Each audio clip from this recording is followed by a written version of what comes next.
Tax चोरी से कौमी खजाना कमजोर होता है। कमजोर मईशत महंगाई की सबसे बड़ी वजह है और सिगरेट की सनत और तिजारत में टैक्स कवानीन की अमलदारी का इतलाक का असर टैक्स वसूली के पूरे निजाम पर नजर आएगा। सवाल है कि क्या नए माली साल के बजट के साथ टैक्स इस्लाहात पर अमल दरामद पर तेजी नजर आएगी।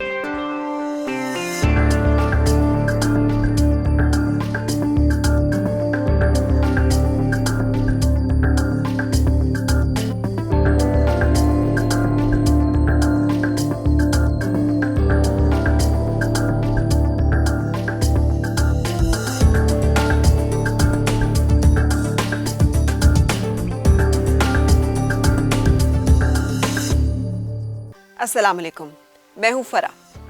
70 अरब से जायद की टैक्स चोरी सालाना, और अगर मैं आपको ये बताऊं कि ये नंबर्स 2 साल पहले इतने नहीं थे तो और भी ज़्यादा हमें हैरत भी होगी और दुख भी होगा, इसलिए कि ये नुकसान हम सबका है और जब मुल्की ख़जाने को नुकसान पहुंचता है तो उस नुकसान का खमियाजा आप भुगतते हैं, मैं भुगतती हूँ। सो इस टैक्स चोरी को रोका कैसे जा सकता है, ये हमारे आज के मेहमान से बेहतर हमें और कौन बता सकता है।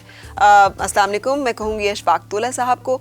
आप बखूबी वाकिफ़ हैं वो लोग जो कि टेलीविज़न स्क्रीन पर टैक्स के हवाले से मुतालिक इन्फॉर्मेशन और एनालिसिस में दिलचस्पी रखते हैं, इसलिए कि आप चार्टर्ड अकाउंटेंट हैं, टैक्स प्लानिंग में 25 साल से ज़्यादा का तजर्बा है, हुकूमती टैक्स रिफॉर्म्स कमीशन के मेंबर रहे हैं और साथ ही तोला एसोसिएट्स के सदर भी हैं और इंस्टीट्यूट ऑफ चार्टर्ड अकाउंटेंट्स के प्रेसिडेंट और चेयरमैन इकनॉमिक एडवाइजरी कमीशन भी। Thank you very much for joining us sir. थोड़ी सी तशरीह कर दूं। बिस्मिल्लाहिर्रहमानिर्रहीम, वाइस प्रेसिडेंट ऑफ आईकैप। तो बिस्मिल्लाह, देखें एक्चुअली ये मेरा एक पैशन भी है, शौक़ भी है। टैक्स रिफॉर्म्स में ये सब्जेक्ट को हमने ट्रेस एंड ट्रैकिंग को टच किया था और मैं शायद ये आपको मैं बिल्कुल बिला मुबालगा कह सकता हूँ कि ये 70 अरब नहीं है, ये आपकी सोच से कहीं ज़्यादा है। ये शायद 170 अरब हो सकता है, 69 बिलियन नहीं हो सकता। अच्छा जी, ये तो और ये ट्रेस एंड ट्रैकिंग सिर्फ टोबैको की बात नहीं हो रही है, टोबैको के अलावा भी बहुत सारी जगहों पे ये ट्रेस एंड ट्रैकिंग ज़रूरी है हमारे लिए। और अगर मैं इसको देखूं तो ये मेरे टैक्स टू जीडीपी में अगर मैं ट्रेस एंड ट्रैकिंग को सही से लगा दूं अपने मॉनिटरिंग के सिस्टम में तो ये 1 से 2% ऑफ द जीडीपी के हमारे एडिशनल टैक्स कलेक्ट करके दे सकता है।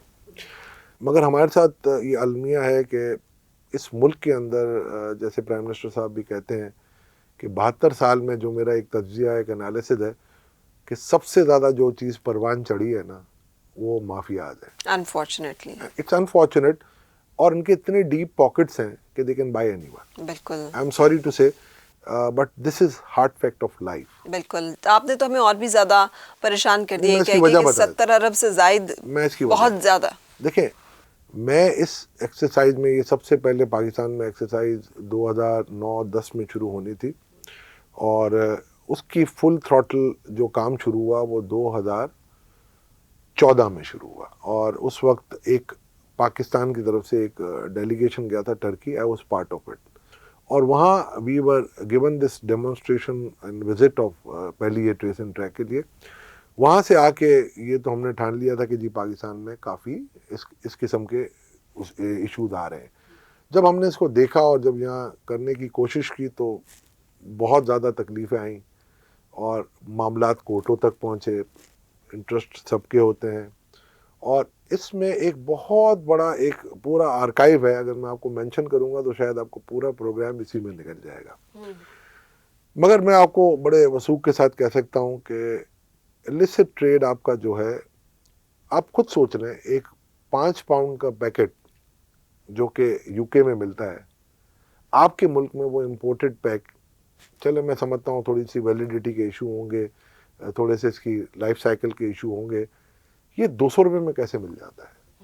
मैं 20% ऑफ जो हमें मिलना चाहिए और वो भी बड़े धड़ल्ले के साथ। आप किसी जगह जाएं, आप ले लें, मेरे ख्याल से ये वो कॉन्ट्रैक्ट है जिसमें गवर्नमेंट का कोई पैसा नहीं जाना, क्योंकि इसकी सारी जो पेमेंट होगी वो टोटल आपकी सिगरेट मैन्युफैक्चरर बर्दाश्त करेंगे and onward they will charge to the public. तो हमें कोई इसमें गवर्नमेंट का कोई पॉकेट में 1 रुपया भी नहीं जमा। पेपर और रूल इस पर अप्लाई होते हैं बिकॉज के गवर्नमेंट के डोमेन से एक लाइसेंस इशू होना है इनको। ठीक, तो मैं ये समझता हूँ, और जो मैंने पहले भी सजेस्ट किया था, because I was part of the committee जिसने ये इवैल्यूएट किए थे शुरू में। आप समझते हैं कि इस तरह से वो नाजायज़ कंपनियां जो कि मुनाफा तो कमाती हैं लेकिन टैक्स नहीं देती, टैक्स चोरी करती हैं, और बकौल आपके 70 अरब तो है ही नहीं फिगर, इससे डबल ट्रिपल कर लें, वो इतना बड़ा नुकसान हमें पहुंचा रही हैं, तो टैक्स नेट में आ सकेंगी? क्या ये मेयर्स काफ़ी होंगे, कुछ और भी करना? मैं देखिए बड़े खुले उसमें अंदाज में आपको बताता हूँ कि ये कंपनियां कभी छुप नहीं सकती। आजकल की दुनिया जो है ना, वो it's like a global village. आप सैटेलाइट से इनको मॉनिटर कर सकते हैं, इनकी ट्रैकिंग हो सकती है। अगर उनसे आप ट्रेस एंड ट्रैकिंग लेते हैं, और अगर इनका पैकेट जिसमें ओवर्ट एंड कोवर्ट फीचर हो, एक बीच में ड्राइव चली थी कि जी ओवर्ट फीचर से आप चला लें और सिक्योरिटी प्रिंटिंग प्रेस से आप इंक से लगवा लें, तो ये काम नहीं चलना था। वो बांग्लादेश मॉडल लेके आए थे, मगर वो नहीं चल सकता था। नॉनदलेस अगर आप उनको मॉनिटर करना चाहें और अगर आप थोड़े से छापे मारें तो वो भी आ जाएंगी। मगर देखें, एक बात याद रखिएगा, मैंने आपको शुरू में कहा कि बहुत बड़े बड़े माफियाज हैं इसमें। एक जगह नहीं, हर जगह होते हैं, मगर you have to take a start. Journey of 1000 mile begins from the first step. तो you have to take a first step. अब अगर आप उसको लीगल रिगमारोल में लेके इसको पीसते ही जाएंगे, तो मैं नहीं समझता कि आप यू विल एंड नोवेयर। तो ये इश्यूज आपको पहले टैकल करने पड़ेंगे। It has to be very transparent, it has to be across the board and give chance to everyone and let the monitor जो भी है। मैं आपको कहता हूँ, आपकी क्राइम एजेंसीज हैं जो भी कर रही हैं, उनको शुरू से मॉनिटर करवाएं। आपको एक, या तो आप एक काम कर लें, कोई एक इसमें कोई रिटायर्ड जज को आप डाल दें जो उसको पूरे मॉनिटर कर ले, बिकॉज कि ये बहुत कंट्रोवर्शियल हो चुकी है। और 7-8 सालों में हम वेरियस अटेम्प्ट कर चुके हैं, बिल्कुल ये लगता है कि अनएंडिंग हो गई ये चीज़। तो उसको आपको यू हैव टू पहले स्ट्रेटेजाइज करना चाहिए, तमाम स्टेक होल्डरों को बिठा के एक बात करें, बिकॉज कि एक भी स्टेक होल्डर, बिकॉज ये बहुत बड़ा बोनेंजा है ट्रेस एंड ट्रैकिंग, और जिसने अपने कदम जमा लिए वो अगली 5 प्रोडक्ट भी लेके जाएगा। तो इसलिए एवरी स्टेक होल्डर और जितने भी आपके कंसल्ट, जितने भी जो मॉनिटरिंग कंपनीज है ना, they all are interested by hook or by crook, they want this contract. 70 अरब से जायद का ये जो टैक्स खसारा है, इन खसारों की वजह से ही हमारी टैक्स जो जीडीपी रेशो जो है 10% से भी कम है, और सुनने में आया है कि 23% तक की उसी सूरत में लाई जा सकती है जब इस तरह के जो गैर कानूनी कारोबार हैं जो कि टैक्स चोरी में मुलव्वस हैं, उनको टैक्स नेट का हिस्सा बनाया जा सके। आप क्या कहते हैं? 23% तो एक ख्वाब है जो शर्मिंदा होगा, ताबीर नहीं हो सकती। क्योंकि जिस कंट्री की आप मिसाल देते हैं 23%, टर्की की, वहाँ 7 लाख कंपनियाँ हैं और 7.5 लाख आउटलेट्स हैं जो कि सेल्स टैक्स पे करते हैं। तो वो तो आप भूल जाएं। आपकी 43% of the GDP direct tax देती नहीं है। एग्रीकल्चर 24% जो अब और बढ़ जाएगी, और 18% आपका 19% होलसेल एंड रिटेल। आपकी 10% एक्सपोर्ट है, वो सिर्फ 1% टैक्स देती है। तो ये तो आप भूल जाएं। देखें, इलीगल कारोबार और इसकी वजह से जो हमारी इकॉनमी को बर्डन पड़ता है, और जो कंपनीज ये टैक्स नहीं देती हैं उसके टैक्स का खुमियादा आपको और मुझे भुगतना पड़ता है। बिकॉज कि अब हमें आवाज़ें आ रही होती हैं कि जी आपके टैक्स रेट्स बढ़ जाएंगे। ऑलरेडी हम 28-29-29% दे रहे होते हैं टैक्स, और अगर आप कहेंगे कि और बढ़ा दें तो क्या होगा? ये एक इकॉनमी की टर्म में मैं कहता हूँ डेड वेट लॉस, कि एक साल आप मेरा बढ़ा देंगे, मेरी एक्टिविटी कम हो जाएगी, टैक्स आपको नहीं मिलेगा, या मेरे क्लाइंट भाग जाएंगे, मैं अगर बिल बढ़ाता हूँ तो वो फिर मेरी एक्टिविटी कम, फिर आपका टैक्स कम। ये तो एक छोटा सा मॉडल है। अच्छा सर, आप ही की गुफ्तगू से एक्सट्रैक्ट करते हुए और अपनी और व्यूअर्स की अंडरस्टैंडिंग के लिए कि सिगरेट की वो कंपनियां जो कि कानूनी कारोबार कर रही हैं और कानूनी तौर पर जितना टैक्स उनके ज़िम्मे बनता है ज़िम्मेदारी से अदा भी कर रही हैं, हुकूमत उनके ऊपर मज़ीद टैक्स जो है वो डाल देती है ताकि टैक्स का जो मैक्सिमाइज़ किया जा सके उसकी, लेकिन उसका जो है नुकसान होता है बजाय फ़ायदे के। ये आपने अभी गुफ्तगू में हमें बताया। देखिए, 2 किस्म के टैक्सेस हैं, direct and indirect. Direct taxes वो हैं जो उनकी इनकम पे होते हैं। वो जाहिर बात है अगर आप बढ़ाएंगे तो उनकी प्रॉफिटेबिलिटी, उनके शेयर होल्डर्स की प्रॉफिटेबिलिटी में कमी आएगी। और एक हमारा एक कॉन्सेप्ट है मिनिमम टैक्स का, तो वो तो उनको देना ही है बेचारों को 1.5%। दूसरा है इनडायरेक्ट टैक्स, जैसे सेल्स टैक्स, फेडरल एक्साइज जिसको हम कहते हैं यहाँ पर। फेडरल एक्साइज का मसला ये होता है कि वो आवाम पे बढ़ जाता है। तो अब इसमें ये होता है कि जाहिर बात है आपकी सेल कम होगी, रेवेन्यू कम होगी, तो रेवेन्यू कम अगर होगी तो गवर्नमेंट को ही नुकसान है।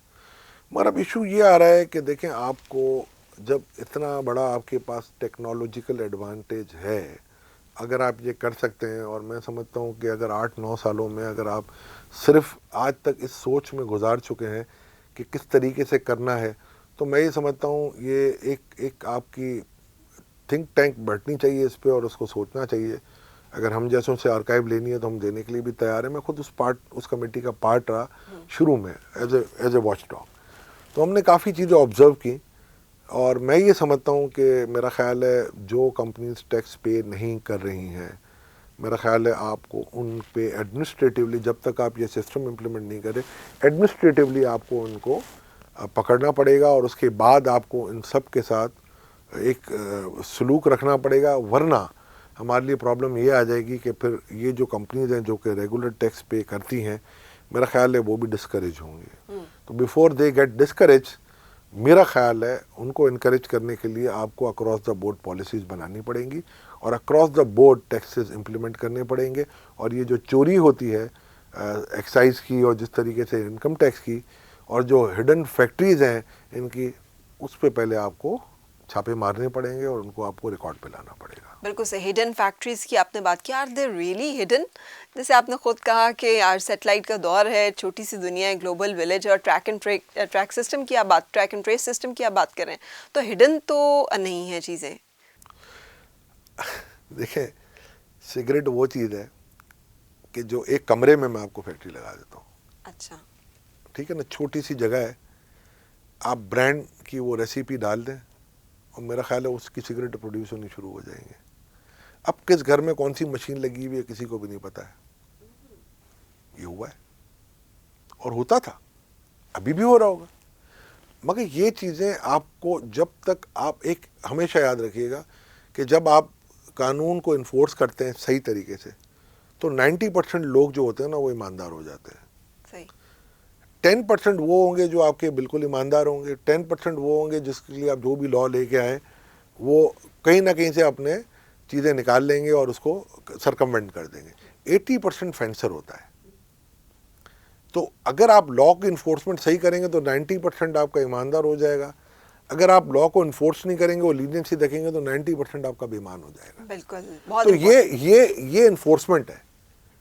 और क्या हमारे पास इनफ नफरी है कि वो इन्फोर्स कर सके इन चीज़ों की, या क्या हमारे मॉरल स्टैंडर्ड्स वो हैं कि हम ट्रूली इसको इन्फोर्स करना चाहते हैं? This is a big question mark. या और इसे यही एक्चुअली टर्निंग पॉइंट है इस सारी सूरत हाल का, जिसको हम इस वक्त आपके सामने डिस्कस कर रहे हैं। लेकिन यहाँ पर एक ब्रेक के बाद फिर मिलते हैं।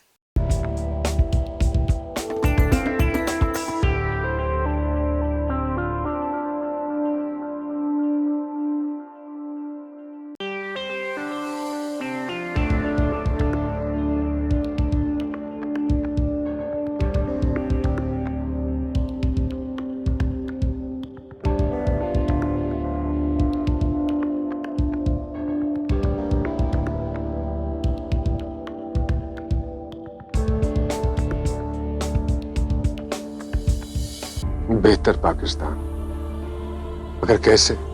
मुल्क में नई यूनिवर्सिटीज फंड्स में कमी के बाइस नहीं बन पाती। इसकी वजह है सिगरेट की फरोख्त पर सालाना 77 अरब रुपए की टैक्स चोरी। 200 से ज्यादा ब्रांड्स 20 से 40 रुपए में बिकते हैं, जबकि एक पैकेट की कम से कम कानूनी कीमत 63 रुपए है। अगर ये टैक्स चोरी ना हो तो हम हर साल 22 नई यूनिवर्सिटीज बना सकते हैं। अब खसारा बस खुदारा।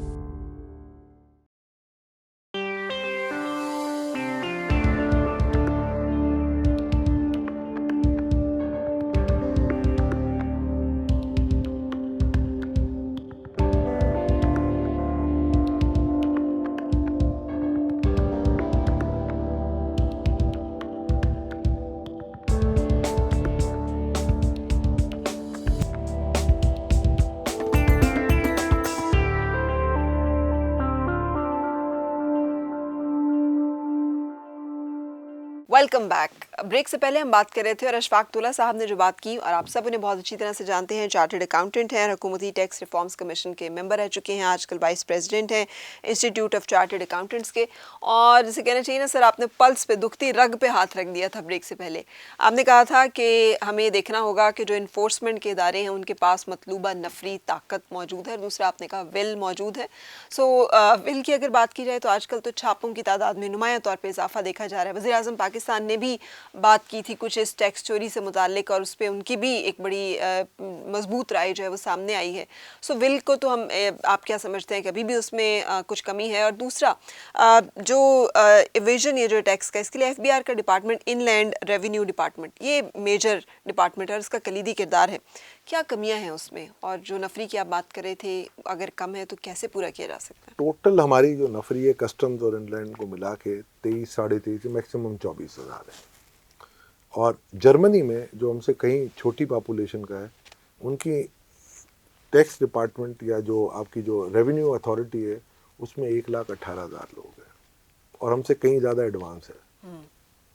तो that means the presence of man power is must, irrespective of कि आप कितने हाई फाई हाई टेक हो जाए। तो ये तो पहले लिख लें। ठीक। दूसरा मसला ये है हमारा विल पावर का। तो ये विल पावर इज़ लाइक, जैसे आप सुनते हैं ना रमज़ान में शैतान बंद हो जाता है और फिर भी शैतानी हरकतें हो रही होती हैं, तो लोग कहते हैं जी शैतान ने साइकिल चला ली थी, अब पैडल जो चले थे उसकी थोड़ी थोड़ी जो रफ्तार है ना इस तरह से कम होगी। तो विल पावर आएगा। विल पावर किन चीज़ों से आएगा? आप एक प्रोफेशनल एंगेजमेंट रखें लोगों की, दूसरा आप उनको वेल पेड रखें और उनकी इज्जत नफ्स को महफूज रखें। अगर आप उनको नोटिस दिलवाएंगे किसी डिपार्टमेंट से, तो ब्यूरोक्रेसी एक काम कर रही है। मैं मानता हूँ कि वो लेवल नहीं है इनका, वो स्टैंडर्ड पे काम नहीं कर रहे होंगे, चोरियाँ भी होंगी। जो माशरा है, जैसे एफबीआर में अगर आप लोग कहते हैं ना करप्ट आदमी, ये पूरे माशरे में करप्ट है। टैक्स पे करने वाला, उसका कंसल्टेंट और एफबीआर का ऑफिसर अगर हैंड्स एंड ग्लव्स ना हो तो चोरी नहीं हो सकती। सही। मैं आपको क्लियर बात कर रहा हूँ। मगर इसके लिए आपको अपनी मॉरल वैल्यूज, एथिक्स को डिफाइन करना पड़ेगा और उन एथिक्स को इम्प्लीमेंट करने के लिए आपको सबको सही मायनों में जजा और सजा का आपको एक सिस्टम लाना पड़ेगा। उस सिस्टम में सर कुछ नई रिफॉर्म्स भी हैं, कुछ नए कवानीन भी हैं, कुछ नई इस्लाहात भी हैं टैक्स रिफॉर्म्स की अगर बात की जाए, या जैसे आप कह रहे हैं सिर्फ नंबर ऑफ पीपल बढ़ाने से या मॉरल वैल्यूज़ को एनहांस करने से ये काम हो जाएगा? 5 साल पहले ये रिपोर्ट फरवरी 2016 में सबमिट हो चुकी है टैक्स रिफॉर्म्स कमीशन की। मेरा ख्याल है इसके बाद 3 फाइनेंस मिनिस्टर, 4 हो गए, अब तो 4 फाइनेंस मिनिस्टर, 5 हो गए। अगर ये मिफ्ता इस्माइल डार साहब के दौर में सबमिट हुई, मिफ्ता इस्माइल, असद उमर, शमशाद अख्तर, असद उमर, दिस हफीज शेख साहब एंड नाउ शौकत तरीन साहब।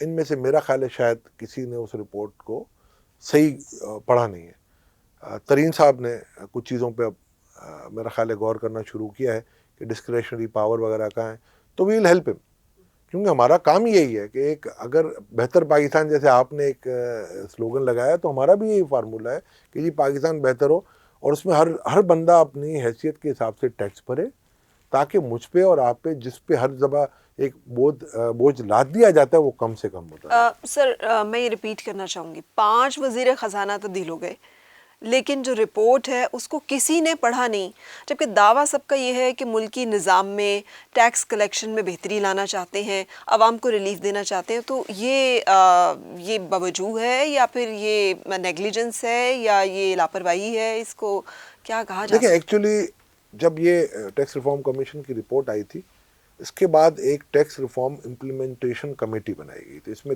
3 प्राइवेट सेक्टर से हम लोग थे और बाकी एफबीआर के 3 या 4 लोग थे। उसमें हमने short, medium and long term planning शुरू की थी और कोशिश की थी कि स्लोली लेके चले। मैं उस वक्त हमें विल नज़र नहीं आई। 2 साल तक हम इस पर तगोदो करते रहे। फिर जब ये गवर्नमेंट आई तो असद उमर साहब ने, हमाद अजहर साहब जब आए थे रेवेन्यू के स्टेट मिनिस्टर, तो असद उमर साहब ने एक मीटिंग कॉल की थी अक्टूबर 2018 में, और उसमें उन्होंने हमें कहा था कि 1, 2, 3, 4 short term, medium term and long term ये सारे पर्सपेक्टिव हैं और उस पर आप हमें वे फॉरवर्ड दे दें। तो वे फॉरवर्ड हम देते रहे, मगर मेरा ख्याल है वो असद उमर साहब के जाने के बाद एक नई टीम आई, शब्बर जैदी साहब आए, तो फिर वो चेयर करने लगे। 2-3 मीटिंगें हुई, मेरा ख्याल इसके बाद कोई ला हासिल सारी चीज़ें रहीं। और मेरे ख्याल से कि उसमें कोई वो जो रिपोर्ट का कंटेंट जो थे हमारे पास, जो हमें इंटरनेशनली लोगों ने तारीफ़ की थी इस रिपोर्ट की, कि इतनी अच्छी रिपोर्ट टैक्स रिफॉर्म्स की बहुत कम कंट्रीज़ की बनी होगी, मेरा ख्याल है उसको हमने ज़ाया कर दिया। अब keeping up with the pace, उस रिपोर्ट को मैं देखूं तो काफ़ी हालात तब्दील हो चुके हैं। तो उसको एक तो नया कमीशन बनाए और उन लोगों को आप ले जिन्होंने इस पे काम किया है। सो हिंसा कहानी में आज हम देखेंगे कि अगर ये सालाना 70 अरब से जायद सिगरेट के गैर कानूनी कारोबार के जरिए से टैक्स चोरी ना हो तो क्या किया जा सकता है।